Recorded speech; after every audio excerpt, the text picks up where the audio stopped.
Hi, welcome to the Trial by Fire presentation video. Today, I'm very excited to show you this print-and-play roguelike game that uses only a pen and a quest sheet from one of these books to explore dozens of daily dungeons. Before talking about the game, I want to show you where the game comes from. So, a few years ago, while commuting to work, I was playing a game called Sum Cross. It's a kind of Sudoku. You can see they have grids on here. With a defined set of rules, we need to place numbers in the cells. While solving this puzzle, I thought it would be funny if, instead of numbers, we have a character moving into a dungeon. You see, this black cells was walls for me, and I could draw a path here. So, the concept was, I am on a train, or on a bus. I do not much have space to play. I cannot use dice or anything similar.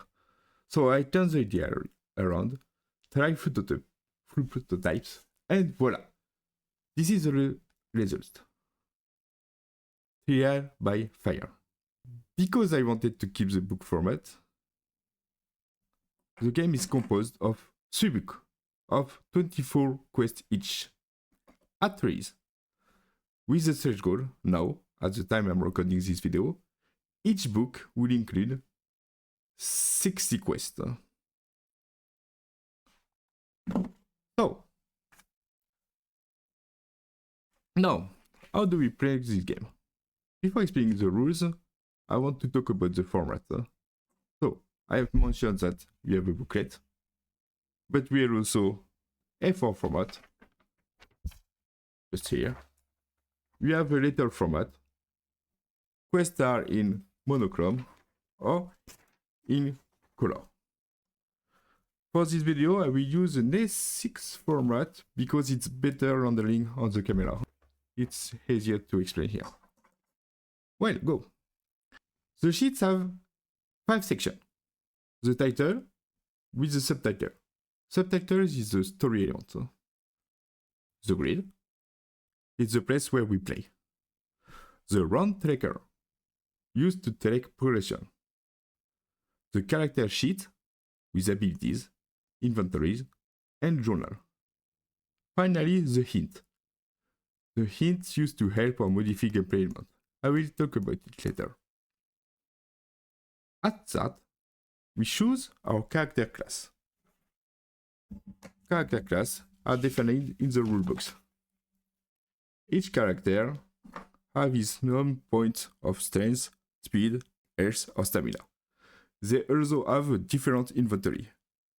Food, torch, scroll. I will explain that. This number after. So, the barbarian have a strong strength, a lot of points in strength. The thief have a lot of points in speed. So, it will modify the gameplay. You choose your character. You write the class of the character. Then you write the speed point, the strength point, the peace point. Then the health. Finally, the stamina. This is your ability. After, you write your inventory. How many bullets you have, how many torch, scroll, or keys. They are different from every character. After writing that, for example, I will write the barbarian. Barbarian has 5 in strength, 3 in speed, 3 in health, 8 in stamina. He has 1 food, 1 touch. And that's all for this character. Now start. We start at this specific title. This one. This is the start title. Okay. We must reach the exit at the stair. Specific to this quest, we need a key. The key is located just here. The key is guarded by a boss. At start, we check the round tracker for any events. You can see some events here. I will talk about this just after. So, for the first one, we have nothing to do here. Just we cross the road. This is our first town. The movement system is simple. Each round, we move our character on the grid. We move horizontally or vertically. The number of tiles we can move is based on our speed and stamina point. For this character, we have 3 points on speed, so we can move 3 tiles. For example, I'm here, I can go 1, 2, 3, until here for this round. I can also use stamina point for a boost. Well, if I use 1 stamina point, I can move to 4 tiles. And I use 1 stamina point. Stamina point is used, I will not use it anymore. As I move, I can collect items. You can see there are bread here, there are torch here, there are a scroll here. Items in the inventory are collected by passing through them. For example, if I'm here, I move 3 tiles through this bed. 1, 2, 3. I can collect it. For treasure, we must stop on the tile to collect them. 1, 2, and I stop here to collect them. We cannot pass through treasure. It's the same for the enemy. For the enemy, you can see an enemy here.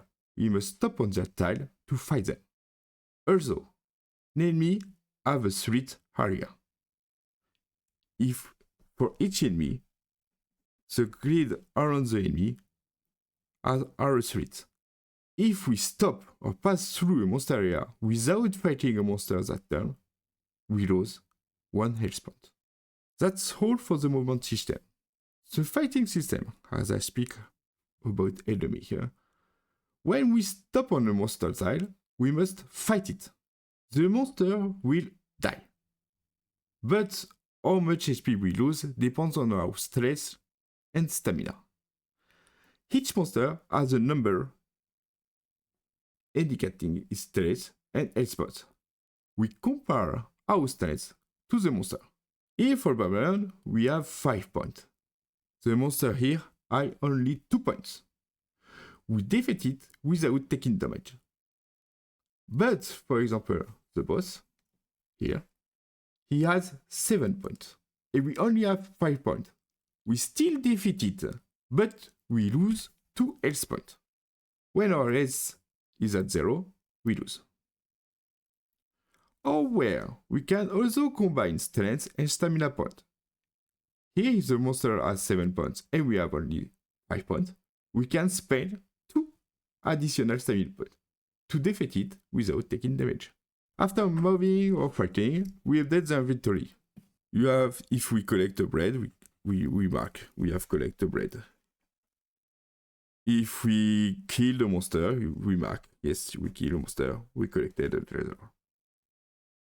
After marking the inventory, the round ends. We cross a new round in the round tracker to continue. On the round tracker, we notice this chamber here. A torch and a bread. For the torch, at the start of the round, we must use a torch. That is the rule. If we do not have a torch in our inventory, or choose not to use it, we will have only 1 strength and 1 speed point for that turn. This rule also applies to shadowed area that we have here. If we start the turn there without a torch, we are limited to 1 strength and 1 speed point, but I can advise something. If I know that in the next turn I will need to use a torch, I will go on the shadowed world. Then I will use only 1 torch this turn. It will be good to move here, and I will use here in my event. Also, if we don't have a torch, I will use a lot of stamina to move faster here. Well, return to the tracker. I explain the torch, we have the bread. Bread symbol is similar. At the start of the round, we must eat the bread. If we do not have a bread in our inventory, or choose to not eat it, we will lose 1 health point. The round tracker is an important element. If we reach the end of the tracker without reaching the exit, we lose the game. Back to the inventory. I still have a scroll to keys to explain. Keys are simple. We collect them and we use them to open doors. In this quest, we only have one key. So you collect the key and you open the door to exit. In other quests, sometimes they have 2, 3, 4 keys. It depends on the quest. Scroll. Scroll has a funny thing, sir. For me, I like when the magic is powerful. Powerful, like something that cheats. Here, in this game, they are internationally unbalanced and powerful. But they are scarce. We have just a few scrolls in a quest. So, what can the scroll do? With a scroll, we can instantly kill a non-boss monster, which is the boss, which is you die. We can pass through a wall. We are here, you use scroll, we go here. You can teleport to a previous path. So, you are here, you use the spot, you look at your path, and you teleport here. You can restore one health spot. The image is the rule is that scroll follow your imagination. You can invent one of the rules if you want. I'm open with it. Now the journal section. So as we progress, we kill monster, collect treasure, etc. We record this event in the journal. At the end of the quest, we calculate our score. If we reach the exact tile, we gain 10 bonus points. Even if we lose, we still have a score to share. In this condition, I just write one monster and one treasure. For one monster, for 2 points, so I have 2 points. One killer for 5 points, I have 5 points. 5 and 2, I have 7 points if I stop the game here. I talk about sharing our score because they have a multiplayer mode. In this mode, all players take their turn simultaneously.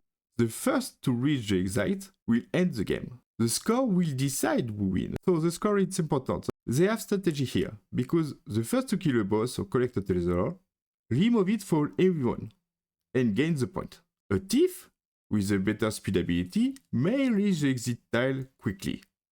But the barbarian who kill all monsters may end up with a higher score. We can also cooperate in this game. If two players are on the adjacent tile, they can exchange items. For example, one player can give bread to another player to prevent them from dying. So you can play competitively or cooperatively. It will work. It's up to you. Finally, I want to mention the text here at the bottom of the page. Here it's just a text that gives a hint, but sometimes it introduces special rules. For example, in a flooding quest, the rules can be right. Each turn, the bottom row is flooded. If you are on that row, you die. So we must go up quickly. I have another example where a boss is moving, and we must reach the exit before they do.